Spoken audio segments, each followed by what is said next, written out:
Hi family, so I'm going to do number 3 on the homework for you all to go through with your student, and so the students can be reminded of interpreting remainders.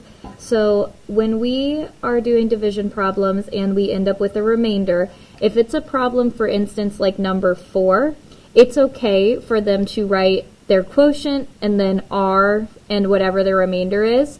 But we've talked about a lot in class how if they end up with a remainder in a word problem, that might change their answer a little bit just based on what the word problem is asking. So I'm going to demonstrate that with number 3. Students can use that to help them solve number 2. So number 3 says there are 67 people waiting in line to get on a roller coaster. If each car holds 5 people, how many cars will it take for everyone to get on the ride at the same time? So we can set this up and do this the same way we did partial quotients method in the last video. The dividend, the big number being split into groups, goes on the inside. The divisor, the number of groups, goes on the outside.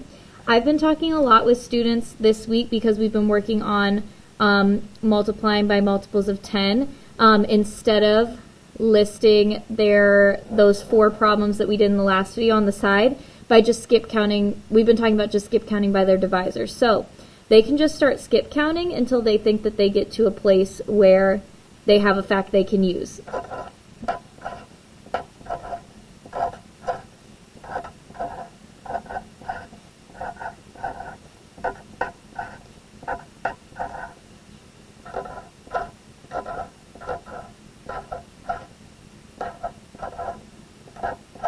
So at this point, I would stop and I would tell them, where do you see a fact that you can use that gets you the closest to 67 without going over? So it needs to be close to 67 but not bigger than 67. They should be able to point out that the fact they need to use is 65.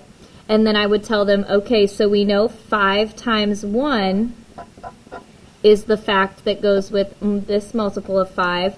We know 5 times 2 is the second fact. So if we just count down the list, it's going to count up by 1s. So this would be 1, 2, 3, 4, 5, 6, 7, 8, 9, 10, 11, 12, 13. We know 5 times 13 is 65. So their partial quotient 13 goes on the side. Their answer 65 goes underneath. They subtract, and they should end up with 2. So their answer is going to end up being 13 remainder 2.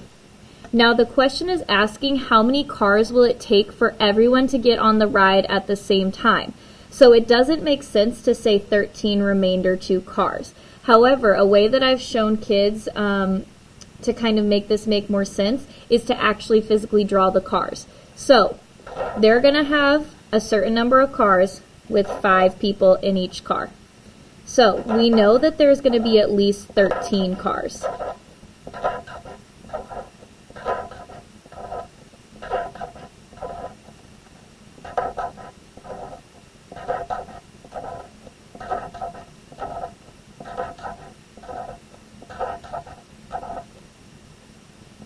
Let me double check. 1, 2, 3, 4, 5, 6, 7, 8, 9, 10, 11, 12, and here's the 13th. And then I know there are 1, 2 people left over. The question is asking how many cars should we use to get everyone on the ride at the same time. So we don't want these 2 people left over just standing there without being in a car.